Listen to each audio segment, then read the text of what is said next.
Let's return to that top story. A lot of developments around our electricity supply crisis and Eskom's financial challenges this week. Gosh, it's been quite a week.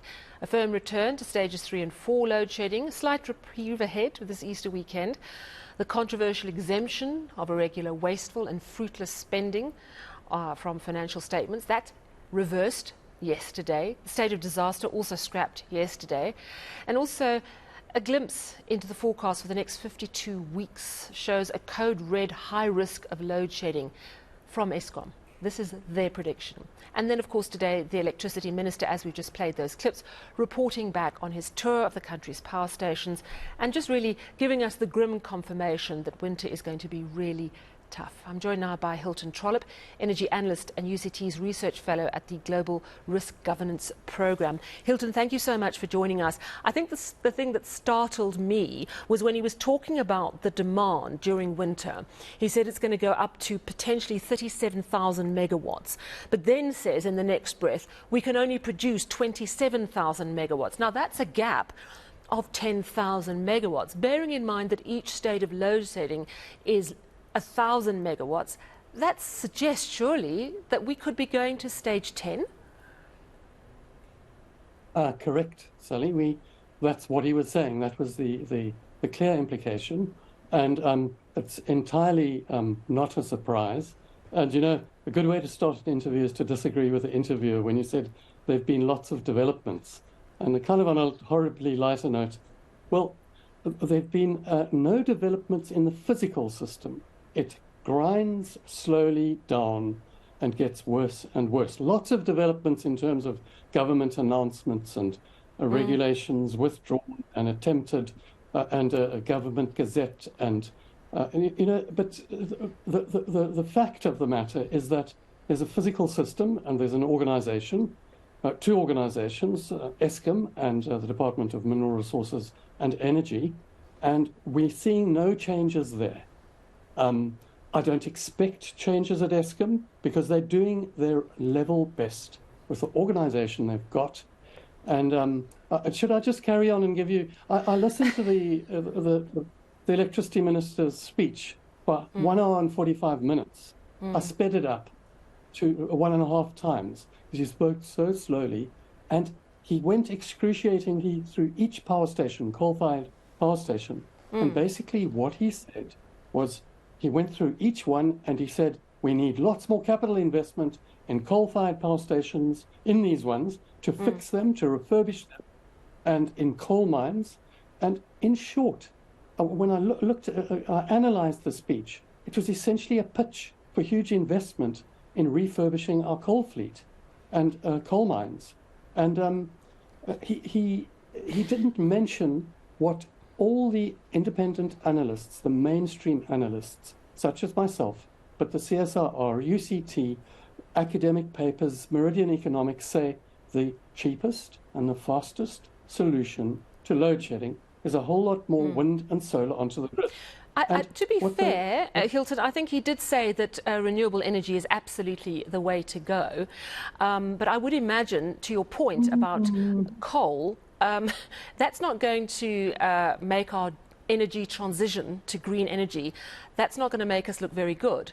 And we need to do the right things to get those pledges to make that transition, don't we?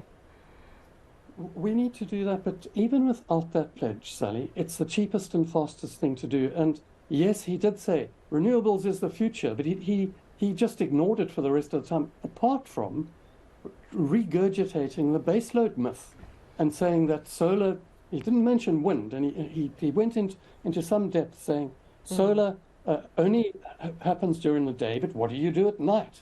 Well, you know, there's wind at night, and the average of wind and solar, etc., etc. I was reminded, I don't want to get too heavy on, you know, it's a holiday coming up, but I don't know if you've heard of Brandolini's law. He's an Italian professor, and he says, so after listening to this 1 hour and 45 minutes of just excruciatingly detailed facts, which had no relevance to solving a problem, he says that the amount of energy needed to refute BS, I don't know if I can say the whole word on no, eNCA. Rather not. eNCA. Yeah. Anyway, The amount of energy needed to refute BS is an order of magnitude bigger than to produce it.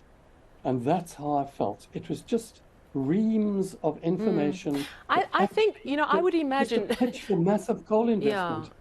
Yeah. It's interesting what you say. We know that the minister has got an engineering background, and clearly he's gone into this and looked quite forensically at what's happening at each power station.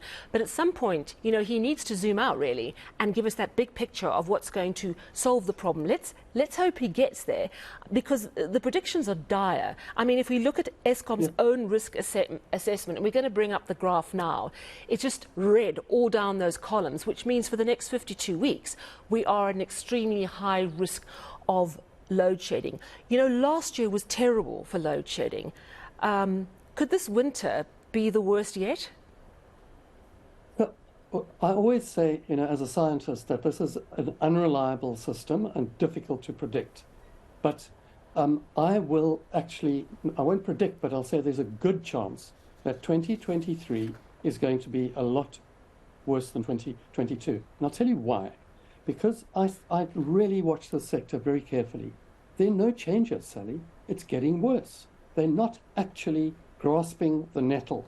They're not investing in new power to create the space to fix those Eskom plants. And they're not, he did say, the electricity minister, he said that the morale of the staff is really bad. But I'm not surprised.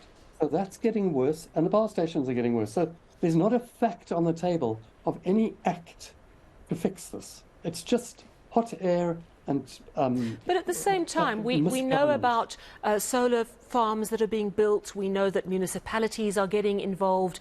Many municipalities have now developed their own energy plan. We know that there are solar farms, that there's been huge investment in solar farms. And that's just a matter of time before that feeds into the grid and starts helping us. So it's not... it's not that nothing's been done. Surely it's more a matter of how soon can that get onto the grid and help the country's power supplies. So, Sally, I look at that very carefully as well. And there's actually 9,000 megawatts of projects. So there's the public system, procurement by the government, by the Department of Mineral Resources for connection to the Eskom system. And then there was that exemption from registration, licensing of IPPs, independent power producers, for private customers. So what has happened is the private customers, the mines, the industries, shopping centres, etc., and including municipalities, have all piled in, and they're investing in largely solar. And that will take some pressure off the system. But we need a mix of wind, solar, and peakers. And they're not investing in peakers, the private people. They're just alleviating their problems and saving costs. Not investing in what? Sorry, not investing in what did you say? They're not in wind and peakers. Peakers? So the integrated peakers, yeah. So peakers are gas turbines. They start up very quickly. And when there's a drop in wind and at night when there's no sun, then you just use the peakers. And they get used for 5% of the year, and you can have a system that's largely renewables. It's renewables, wind, solar, peakers, batteries, and pumped storage with the old coal plants. And that's the mix that we've decided on.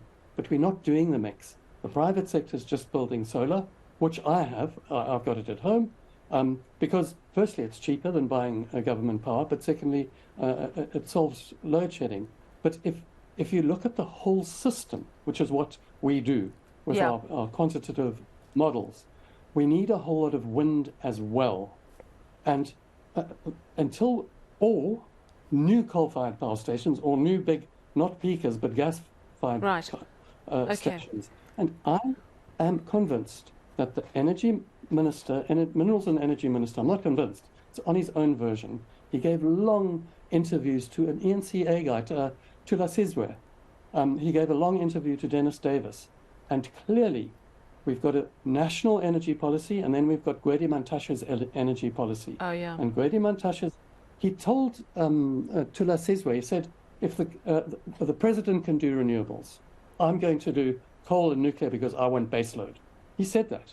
Yeah. And that's what we I mean, that is, you know, I'm going to end the conversation because we have got another interview coming up, but I'll end on this note, Hilton Trollip, that Gwede Mantashe, let's not forget, told us in January this year that in 6 to 12 months, load shedding could be ended. And we've seen Eskom's own predictions that starting from March this year up until March next year and beyond, it's a sea of red indicating high risk of extreme load shedding. Hilton Trollip, thank you so much for chatting to us. Not great news.